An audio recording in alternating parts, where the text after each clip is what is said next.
లండన్లో ఉగ్ర దాడి కలకలం రేపుతోంది. బ్రిటన్ పార్లమెంట్ టార్గెట్గా జరిగిన ఈ దాడి స్థానికులకు వణుకు పుట్టిస్తోంది. మొదట కారుతో బీభత్సం సృష్టించిన ఉగ్రవాది అనంతరం కత్తితో దాడికి తెగబడ్డాడు. ఈ ఘటనలో మహిళతో సహా 5గురు మృతి చెందారు. 12 మంది తీవ్రంగా గాయపడ్డారు. ఈ దాడి ఘటనను అమెరికా ప్రెసిడెంట్ ట్రంప్ సహా ప్రపంచ దేశాధినేతలు ఖండించారు. మొదటగా వెస్ట్ మినిస్టర్ బ్రిడ్జ్ పై కారుతో రక్తపాతం సృష్టించాడు ఉగ్రవాది. పాదచారుల మీదకు కారు దూసుకు వెళ్లడంతో ఇద్దరు అక్కడికక్కడే ప్రాణాలు కోల్పోయారు. పలువురికి గాయాలయ్యాయి. అంతటితో ఊరుకోని ఉగ్రవాది కారును పార్లమెంటు సమీపంలోని గేటుకు ఢీకొట్టి కత్తులతో దాడికి దిగాడు. ఈ క్రమంలో ఓ పోలీస్ ఆఫీసర్ను అత్యంత దారుణంగా హత్య చేశాడు. అయితే వెంటనే అప్రమత్తమైన పోలీసులు ఉగ్రవాదిని హతమార్చారు. బ్రిటన్ పార్లమెంటు టార్గెట్గానే ఈ దాడి జరిగినట్లు తెలుస్తోంది. అటు బ్రిటన్ పోలీస్ అధికారులు సైతం ఇది ఉగ్రదాడిగా తేల్చారు. దాడి జరిగిన వెంటనే పార్లమెంట్ను అర్ధాంతరంగా సస్పెండ్ చేశారు. పార్లమెంట్ను కూడా తాత్కాలికంగా మూసివేశారు. లండన్ మొత్తం హై అలర్ట్ ప్రకటించారు. మరోవైపు ఈ దాడిపై దర్యాప్తు చేస్తున్నారు లండన్ పోలీసులు.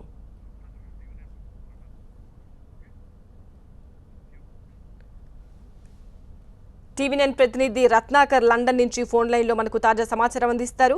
రత్నాకర్, ఏం చెప్తున్నారు పోలీస్ అధికారులు? ఇంకా అలర్ట్స్ కొనసాగుతున్నాయా?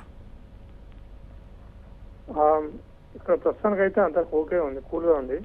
కాకపోతే నిన్న దాడి జరిగిన సమయంలో పార్లమెంట్లో సమావేశాలు జరుగుతున్నాయి. అందులో మోర్ దాన్ 200 ఎంపీస్ దాకా ఉన్నారు. వాళ్ళని ఆల్మోస్ట్ మోర్ దాన్ 2 hours లోపలే లాక్డౌన్ చేసి ఇదంతా చేయడం వల్ల కొంచెం ఇది టెర్రరిస్ట్ అటాక్ లేకుంటే ఎవరైనా సిటిజన్ ఇంటాలరెన్స్ వల్ల జరిగిందా అని దర్యాప్తు చేస్తున్నారు ప్రస్తుతానికి అయితే పోలీసులు. కాకపోతే ఇంకా అది సమాచారం ఇంకేం రాలేదు. ఇంకా వాళ్ళ ఇన్వెస్టిగేషన్ ఇంకా ప్రోగ్రెస్ లో ఉంది.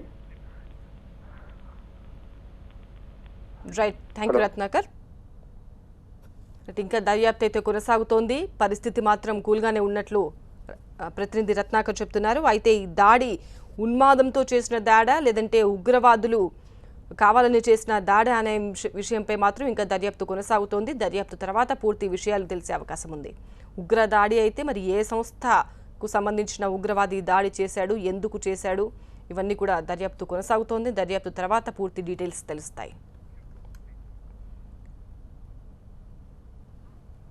అప్పుడే పార్లమెంట్లో ప్రశ్నలకు సమాధానాలు ఇచ్చి వస్తున్న బ్రిటిష్ ప్రధాని థెరిసా మేను కారులో సురక్షితంగా తరలించారు.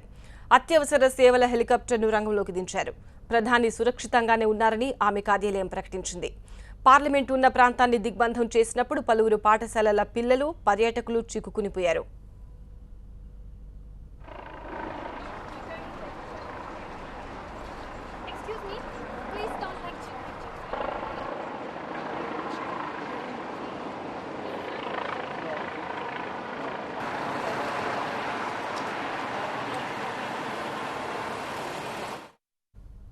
ఈ మధ్యకాలంలో జరిగిన అత్యంత దారుణమైన ఘటనగా చెబుతున్నారు.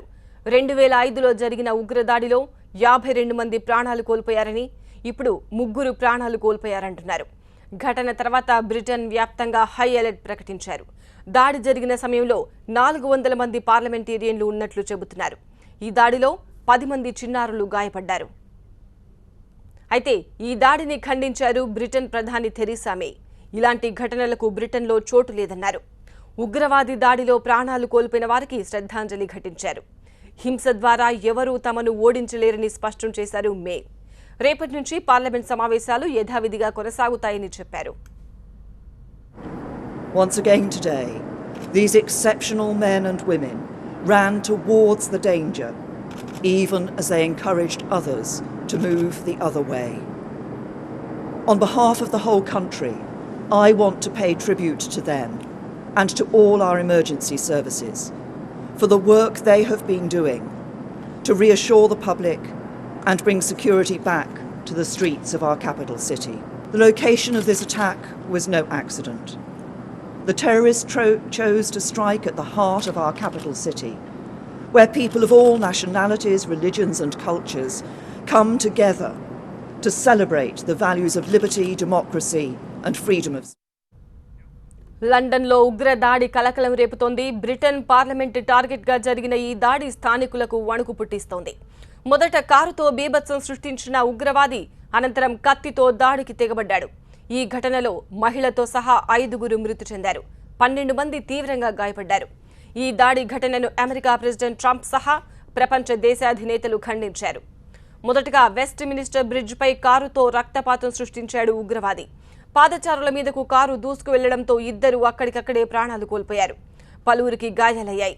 అంతటితో ఊరుకోని ఉగ్రవాది కారును పార్లమెంట్ సమీపంలోని గేటుకు ఢీకొట్టి కత్తులతో దాడికి దిగాడు. ఈ క్రమంలో ఓ పోలీసు ఆఫీసర్ను అత్యంత దారుణంగా హత్య చేశాడు. అయితే వెంటనే అప్రమత్తమైన పోలీసులు ఉగ్రవాదిని హతమార్చారు. బ్రిటన్ పార్లమెంట్ టార్గెట్గానే ఈ దాడి జరిగినట్లు తెలుస్తోంది. అటు బ్రిటన్ పోలీసు అధికారులు సైతం ఇది ఉగ్రదాడిగా తేల్చారు. దాడి జరిగిన వెంటనే పార్లమెంట్ను అర్ధాంతరంగా సస్పెండ్ చేశారు. పార్లమెంటు కూడా తాత్కాలికంగా మూసేశారు. లండన్ మొత్తం హై అలర్ట్ ప్రకటించారు. మరోవైపు ఈ దాడిపై దర్యాప్తు చేస్తున్నారు లండన్ పోలీసులు. అప్పుడే పార్లమెంట్లో ప్రశ్నలకు సమాధానాలు ఇచ్చి వస్తున్న బ్రిటిష్ ప్రధాని థెరిసా మేను కారులో సురక్షితంగా తరలించారు. అత్యవసర సేవల హెలికాప్టర్ను రంగంలోకి దించారు. ప్రధాని సురక్షితంగానే ఉన్నారని ఆమె కార్యాలయం ప్రకటించింది. పార్లమెంట్ ఉన్న ప్రాంతాన్ని దిగ్బంధం చేసినప్పుడు పలువురు పాఠశాలల పిల్లలు, పర్యాటకులు చిక్కుకుపోయారు. మధ్యకాలంలో జరిగిన అత్యంత దారుణమైన ఘటనగా చెప్తున్నారు. 2005లో జరిగిన ఉగ్ర దాడిలో 52 మంది ప్రాణాలు కోల్పోయారని, ఇప్పుడు 3 ప్రాణాలు కోల్పోయారంటున్నారు. ఘటన తర్వాత బ్రిటన్ వ్యాప్తంగా హై అలర్ట్ ప్రకటించారు. దాడి జరిగిన సమయంలో 400 మంది పార్లమెంటేరియన్లు ఉన్నట్లు చెబుతున్నారు. ఈ దాడిలో 10 మంది చిన్నారులు గాయపడ్డారు.